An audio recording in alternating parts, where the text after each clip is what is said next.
Article 14, aggravating circumstance. The following are aggravating circumstances.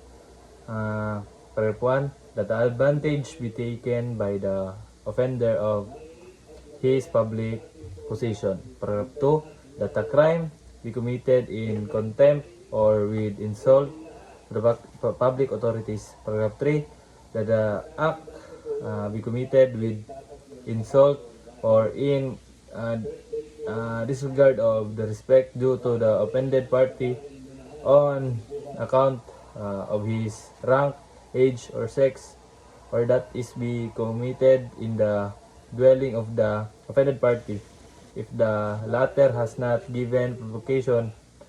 Paragraph 4, that the act be committed with abuse of confidence or obvious ungratefulness. Paragraph 5, that a crime be committed in the palace of the chief executive or in the presence executive or in his presence, or where public authorities are engaged in the discharge of their duties, or in a place dedicated for religious worship.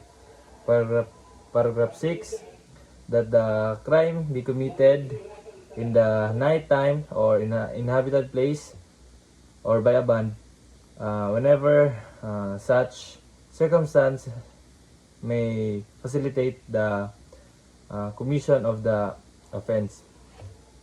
Where more when the when more than three armed malefactors shall have acted together in the commission of an offense, it shall be deemed to have been consummated, it has been committed, has been committed by a band. And paragraph 7, that the crime be committed on the occasion of conflagration, shipwreck, earthquake, epidemic, or other calamity or misfortune. Paragraph 8, that the crime be committed with the aid of armament or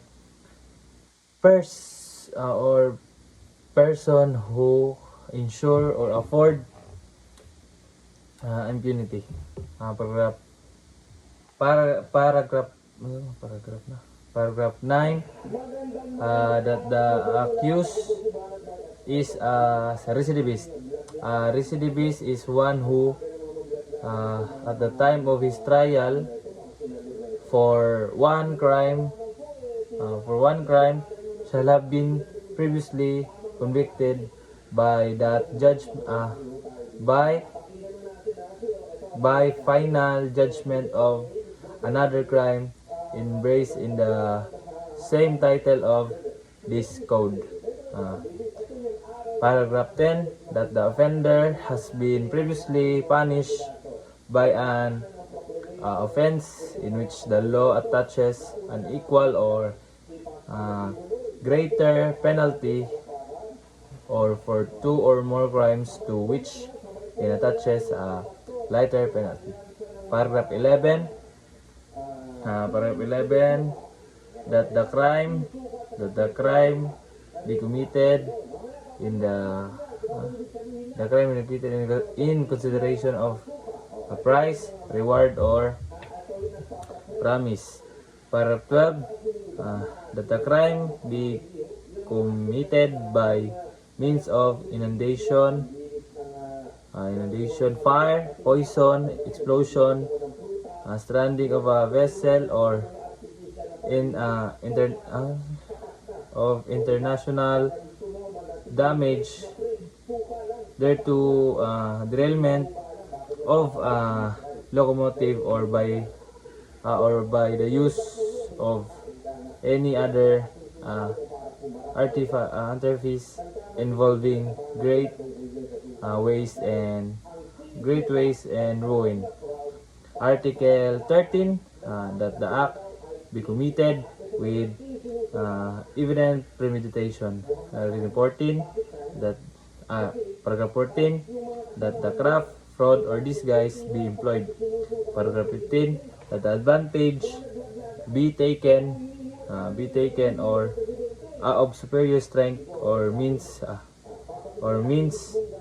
be employed to weaken the defense.